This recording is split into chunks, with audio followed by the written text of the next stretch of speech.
La plupart du temps, on avance un peu en pilote automatique, n'est-ce pas? On répond aux emails, on enchaîne les réunions, on coche des cases. Bref, c'est ce qu'on appelle la vie par défaut. Mais et si on pouvait changer ça?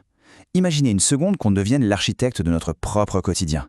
Si au lieu de juste subir et de réagir, on pouvait vraiment concevoir chaque journée pour se rapprocher de nos objectifs. C'est exactement de ça dont on va parler. Cette citation de Jim Rohn, elle est puissante.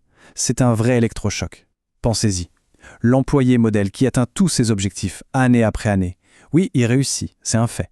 Mais, et si le système dans lequel il évolue avait fixé la barre si bas qu'il n'explore en fait jamais son vrai potentiel? La tragédie, selon Rohn, ce n'est pas l'échec, c'est de réussir, mais dans la médiocrité. Et voilà, ce visuel résume parfaitement le dilemme. D'un côté, on a la mentalité de l'employé, un peu la roue de hamster. On échange notre temps, qui est notre ressource la plus précieuse, contre un salaire. C'est la sécurité, bien sûr, mais c'est aussi un plafond de verre. Et de l'autre côté, on a la mentalité du créateur. Là, on échange des idées contre de la richesse. On n'est plus payé pour son temps, mais pour la valeur qu'on apporte. Pour passer de la survie à l'abondance, la clé, c'est de comprendre ça. Notre valeur ne se mesure pas en heures, mais bien en idées. Alors, entrons dans le vif du sujet. La vie par défaut, à quoi ça ressemble concrètement? Eh bien, c'est une vie qui est guidée par nos automatismes. Pensez à cette personne qui repousse toujours tout au lendemain, qui se sent submergée par des tâches pourtant simples. C'est une vie de réaction pure, ou comme le dirait Jim Rohn, c'est le confort un peu trompeur d'une médiocrité bien installée. Et voilà les pièges typiques. On a tous cette image en tête, celle du tapis de course. On court, on transpire, on s'agite dans tous les sens, mais on n'avance pas d'1 centimètre. On confond être occupé et être productif. On passe 8 heures au bureau, d'accord, mais combien de ces heures ont réellement créé de la valeur? C'est pire ce que Rohn dénonce. On échange de l'or, notre temps, contre du gravier, c'est-à-dire des tâches sans aucun impact. Bon, la question qu'on peut se poser, c'est si c'est si inefficace, pourquoi est-ce qu'on reste coincé dans ce mode par défaut? La réponse, en fait, elle n'est pas dans la volonté. Non, elle est dans notre programmation. C'est ce qu'on va voir maintenant avec les travaux de Bob Proctor, qui a littéralement passé sa vie à étudier ce logiciel invisible qui tourne en permanence dans notre subconscient. Et ce programme, Proctor lui donne un nom. Le paradigme. C'est ni plus ni moins que le système d'exploitation de notre esprit. C'est lui qui dicte nos habitudes, notre façon de voir le monde et même, c'est fascinant, notre thermostat financier. Vous savez, ce niveau de revenu inconscient au-delà duquel on commence à s'auto-saboter. Le plus fou dans tout ça, la plupart d'entre nous, on ignore même qu'il existe. Mais alors, il vient d'où ce programme? Le processus est à la fois très simple et un peu inquiétant. Comme on le voit ici, tout démarre dans l'enfance. Notre subconscient, c'est une véritable éponge. Il absorbe absolument tout, sans aucun filtre. Les phrases répétées par notre entourage, l'argent ne pousse pas sur les arbres, fais attention, sois raisonnable, tout ça, ça se grave en nous. Et des dizaines d'années plus tard, eh bien, ce vieux logiciel continue de tourner en arrière-plan et d'influencer nos décisions sans même qu'on s'en rende compte. Le constat est donc assez clair. On ne peut pas juste décider de changer. Ce serait comme essayer de faire tourner un logiciel tout neuf sur un très vieil ordinateur. Il faut mettre le système à jour. Et c'est là précisément que l'approche de James Clear devient passionnante. Lui, il ne parle pas de motivation, mais d'ingénierie. Il nous donne en quelque sorte la boîte à outils pour devenir l'architecte de nos propres habitudes. L'idée maîtresse de James Clear, elle est magnifiquement résumée par ce chiffre. S'améliorer de 1% chaque jour, ça paraît dérisoire, non? Presque insignifiant. Mais regardez le résultat sur un an, on devient 37 fois meilleur. 37 fois! C'est la magie pure de l'effet cumulé. On a souvent tendance à chercher le grand changement, l'action spectaculaire, alors que la véritable transformation, elle, se cache dans la constance des toutes petites actions du quotidien. Pour pirater ce système, il faut d'abord comprendre comment il marche. Et Clear a identifié 4 étapes clés dans chaque habitude. D'abord, il y a le déclencheur, le téléphone qui vibre. Ensuite, le désir, cette envie de savoir qui nous a écrit. Puis vient l'action, on attrape le téléphone. Et enfin, la récompense, le petit shoot de dopamine en lisant le message.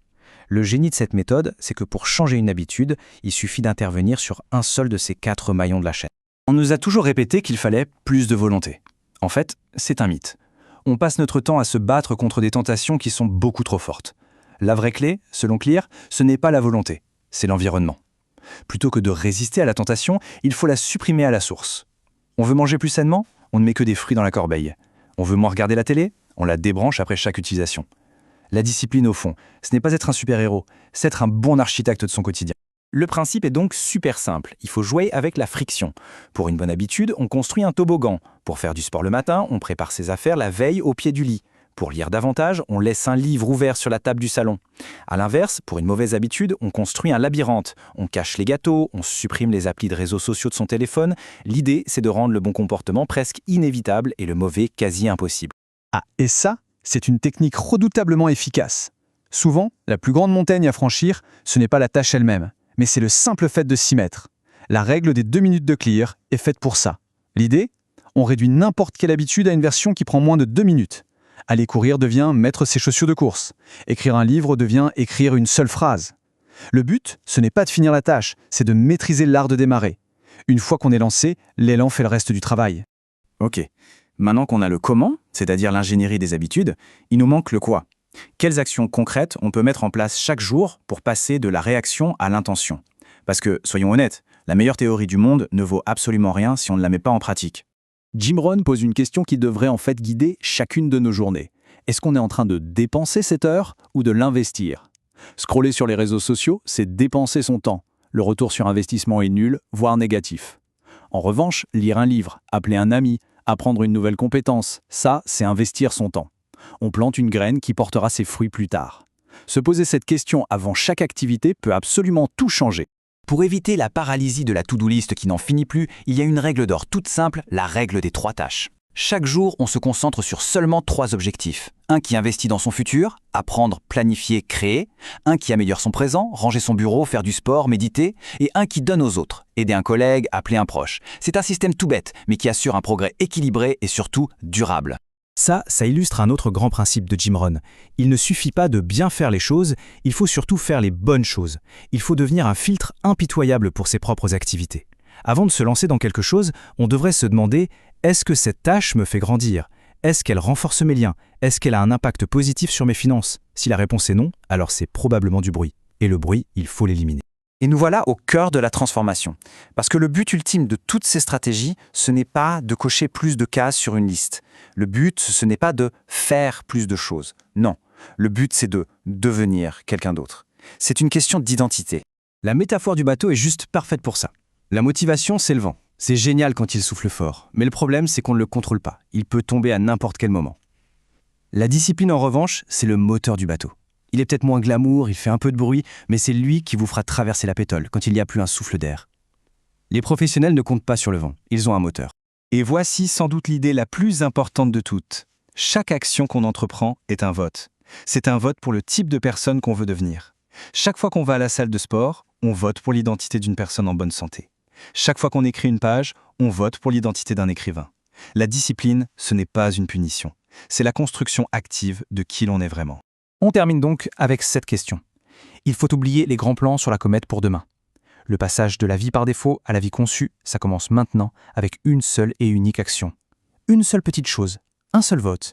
Alors, quelle est cette action qu'on peut faire aujourd'hui ? La réponse à cette question, ce n'est pas juste une idée en l'air, c'est le début de tout le reste.